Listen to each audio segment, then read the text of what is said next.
Good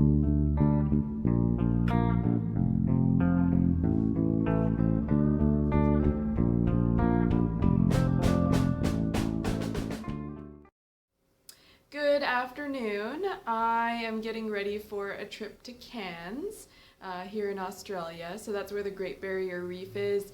I'm pretty excited. I get to do some sightseeing and get some tanning done. It's supposed to be really hot, about 26, 27 degrees up there this weekend, so that should be good.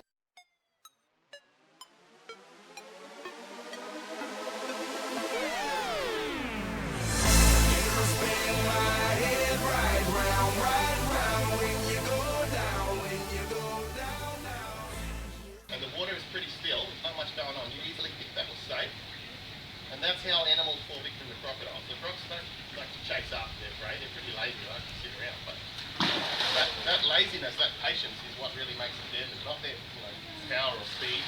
They are pretty powerful and pretty fast, but they want to really be able to kill their prey without doing anything. That's the ideal way that a croc will live its life, is being as lazy as possible. And that's okay. Being lazy for a croc is fine. They're cold-blooded reptiles. They don't need to be physically exercising like mammals do to keep their system alright.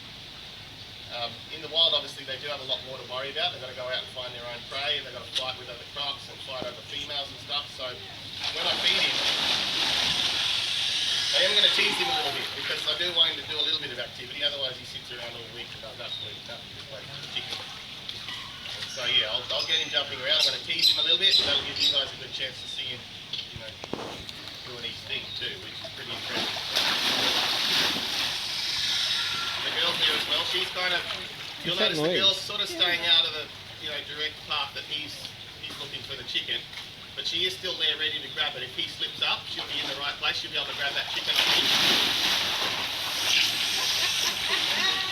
So although they're a loving couple, it's sort of like she's really got to scavenge for the scraps. She doesn't get any kind of preference, but he'll just prioritise himself, and he doesn't really care about her when it comes to feeding.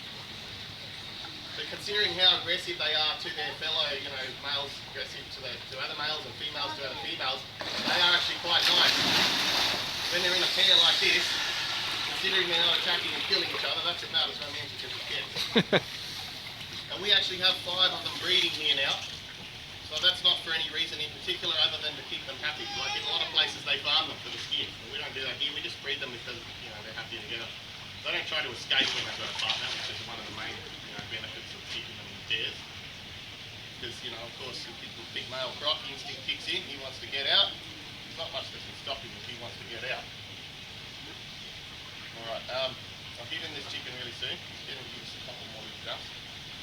So anyway, the story with this croc is he actually attacked a human in the wild in 2001.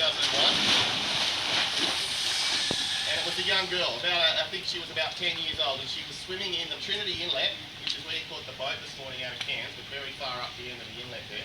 So she was swimming there with her mates, and this bloke here, being a bit smaller at that time, 10 years ago, he grabbed her and dragged her into the water, and her friends managed to get her out. That was pretty lucky for her, because you don't normally get away from a croc once it's grabbed you. And so yeah, she survived that. So the government responded by trapping him and getting him in captivity, and then they gave him to us. And that's pretty standard. They do that quite often when there's croc incidents or just crocs getting a little bit too big near humans. They relocate them. Alternatively, they do shoot them as well, especially if they kill somebody. They go out and kill them.